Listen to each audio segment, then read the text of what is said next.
ഉൽപ്പത്തി പുസ്തകം. എബ്രായ വേദപുസ്തകത്തിൽ ബെർഷീത്ത്, ആരംഭത്തിൽ, ഉൽപ്പത്തിയിൽ എന്ന വാക്കുകൊണ്ട് ഉൽപ്പത്തി പുസ്തകം ആരംഭിക്കുന്നു. ഈ പദം തന്നെയാണ് പുസ്തകത്തിന്റെ തലക്കെട്ടും. ഇതിന് തത്തുല്യമായ യവന വാക്കിൽ നിന്നാണ് ഉൽപ്പത്തി എന്ന നാമം രൂപം കൊണ്ടിരിക്കുന്നത്. അതിനാൽ ഈ പുസ്തകം ആരംഭത്തെ കുറിക്കുന്നു.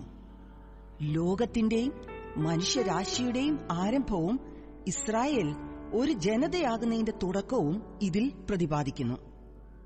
വിശ്വാസത്തിന്റെ ഒരു പുസ്തകമാണ് ഉൽപ്പത്തി.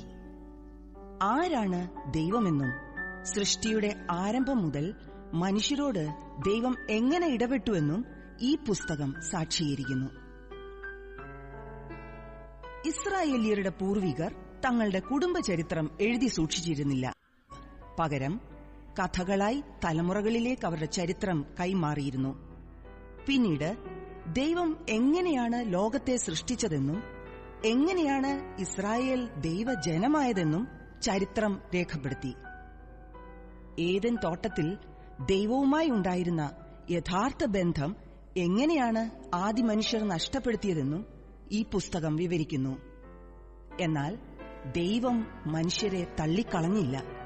തുടർന്ന് അബ്രഹാമിനോടും സാറായോടും അവരുടെ വടക്കൻ മെസൊപ്പൊത്താമിയയിലെ ഭവനം ഉപേക്ഷിച്ച് അവർക്കും സന്തതി പരമ്പരകൾക്കും വാഗ്ദാനം ചെയ്യപ്പെട്ട കനാനിലേക്ക് പോകുവാൻ ആവശ്യപ്പെട്ടു. അബ്രഹാമിനെയും തലമുറകളെയും ഒരു വലിയ ജനതയാക്കുമെന്നും ഭൂമിയിലെ സകല വംശങ്ങളും അബ്രഹാമിനാൽ അനുഗ്രഹിക്കപ്പെടും എന്നും ദൈവം വാഗ്ദത്തം ചെയ്തു. ഉൽപ്പത്തി പുസ്തകത്തിൽ വിവിധ കുടുംബങ്ങളുടെ വംശാവലി കാണുന്നുണ്ട്. ഇസ്രായേൽ ജനങ്ങൾ തമ്മിലും പുരാതന പശ്ചിമേഷ്യൻ, മധ്യേഷ്യൻ, വടക്കുപടിഞ്ഞാറെ ആഫ്രിക്ക എന്നീ പ്രദേശങ്ങളുമായും അവിടുത്തെ ജനങ്ങളുമായും എങ്ങനെ ബന്ധപ്പെട്ടിരിക്കുന്നുവെന്നും ഈ വംശാവലി കാണിക്കുന്നു. പാരമ്പര്യമനുസരിച്ച് ഉൽപ്പത്തി പുസ്തകം മുതൽ ആവർത്തന പുസ്തകം വരെ മോശയാണ് എഴുതിയതെന്നും ക്രോഡീകരിച്ചതും. മോശയുടെ ജീവിതകാലം കൃത്യമായി പറയുക എളുപ്പമല്ലെങ്കിലും വേദപുസ്തകത്തിന്റെയും പുരാതന രേഖകളുടെയും പശ്ചാത്തലത്തിൽ ഏകദേശം 1400-1250 BC-ക്ക് ഇടയ്ക്കാണ്. ഇതനുസരിച്ച് ഉൽപ്പത്തി പുസ്തകത്തിന് 3300 വർഷത്തിൽ കൂടുതൽ പഴക്കമുണ്ട്.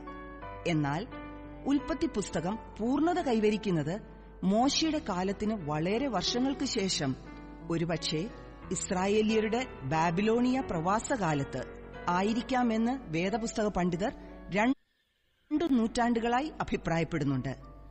കൂടാതെ ഉൽപ്പത്തി പുസ്തകത്തിൽ കാണുന്ന സൃഷ്ടിയെക്കുറിച്ചുള്ള 2 വിവരണങ്ങൾ അല്പം വ്യത്യസ്തത പുലർത്തുന്നതും അവയിൽ ദൈവത്തെ സൂചിപ്പിക്കുന്ന നാമങ്ങൾ വ്യത്യസ്തമാണെന്നും കണ്ടെത്തി.